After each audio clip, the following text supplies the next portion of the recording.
ಕುಡಿತಾ ಇದ್ದೀನಿ ಮೇನ್. ಹಾಂ, ಅಲ್ಲ ಇದು ನೀವು 4th ಟೈಮ್ ಪರ್ಚೇಸ್ ಮಾಡ್ತೀರಾ ನಮ್ಮ ಹತ್ರ? 4th ಟೈಮು, 4ನೇ ಸರಿ ತಗೋತಿದ್ದೀರ ಅನ್ಸುತ್ತೆ. 4ನೇ ಸತಿನಾ ಸರ್? 3ನೇ ಸಲ. ಹಾಂ, 3ನೇ ಸರಿನಾ? ಓಕೆ. ಇದರಿಂದ ನಿಮಗೆ ಸಿಂಪಲಾಗಿ ಏನೇನು ಯೂಸಸ್ ಆಯಿತು? ಯೂಸ್ ಆಯ್ತು ಅಂದರೆ ಫಸ್ಟು ನನಗೆ ತಿಂದಿದ್ದು ಬೇಗ ಜೀರ್ಣ ಆಗುತ್ತೆ. ಓಕೆ. ತಿಂದಿದ್ದು ಬೇಗ ಜೀರ್ಣ ಆಗುತ್ತೆ, ಮತ್ತು ಕಾಲು ನೋವು ಬರಲ್ಲ. ನಾನು ಫಸ್ಟ್ ಅಂದರೆ ಇವಾಗ ನಾನು ಬೆಳಗ್ಗೆ 6 ಗಂಟೆಗೆ ಎದ್ದು ನಿಂತ್ಕೊಂಡ್ರೆ 3 ಗಂಟೆವರೆಗೂ ನಿಂತಿರ್ತೀನಿ. ಮನೆಗನ್ ಕೆಲಸ ಎಲ್ಲ ಮಾಡಬೇಕು, 3 ಗಂಟೆವರೆಗೂ ನಿಂತಿರ್ತೀನಿ. ಹಂಗಾಗಿ ನಂಗೆ ಮೇನ್ ಫಸ್ಟ್ ಕಾಲು ನೋವು, ನೈಟ್ ಮಲ್ಗಿದ್ರೆ ಕಾಲು ನೋವಿಗೆ ಒತ್ಕೊಂಡು ಮಲ್ಕೊತಿದ್ದೆ, ಎಷ್ಟೋ ಹೊತ್ತವರೆಗೂ ಒತ್ಕೊಂಡು ಮಲ್ಕೊತಿದ್ದೆ. ಈಗ ಅದೊಂದು ಸ್ವಲ್ಪ ಕಮ್ಮಿ ಆಗಿದೆ.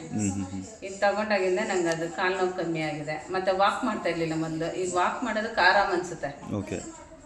ಅಷ್ಟು ಬೆನಿಫಿಟ್ ಚೆನ್ನಾಗಿದೆ ಸರ್. ಚೆನ್ನಾಗಿದೆ. ಮತ್ತೆ ತಿಂದಿದ್ದು ಊಟ ಬೇಗ ಜೀರ್ಣ ಚೆನ್ನಾಗುತ್ತೆ. ಮೇನ್ ಅದೇ ಅಲ್ವಾ, ಮನುಷ್ಯನಿಗೆ ಬೇಕಾದ್ರೆ 3 ಹೊತ್ತು ತಿಂದಿದ್ದು ಕ್ಲೀನಾಗಿ ಜೀರ್ಣ ಆಗಬೇಕು. ಮತ್ತೆ ನನಗೆ ಫಸ್ಟ್ ಎಲ್ಲ ವಾಶ್ರೂಮ್ಗೆ ಹೋಗ್ಬೇಕು ಅಂದ್ರೆ 2 ದಿನ 3 ದಿನ ತಗೊಳೋದು. Okay okay. ಈಗ ಮಾತ್ರ ಆರಾಮಾಗಿ ಅವತ್ತಿಂದ ಅವತ್ತೇನು ತಿಂತೀವೋ ಅವತ್ತಿಂದ ಅವತ್ತು ಜೀರ್ಣ ಆಗ್ತಾ ಇದೆ.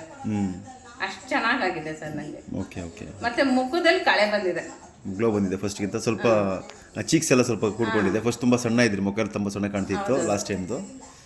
Okay okay. ಇದನ್ನು 10 ಜನಕ್ಕೆ ಕೇಳಿದ್ರೆ ಮೇಡಮ್, ನಿಮ್ಮ ಥರನೇ ಅವರು ಆರೋಗ್ಯವಾಗಿದ್ದರೆ ತುಂಬ ಹೆಲ್ಪ್ ಆಗುತ್ತೆ ಎಲ್ರಿಗೂ.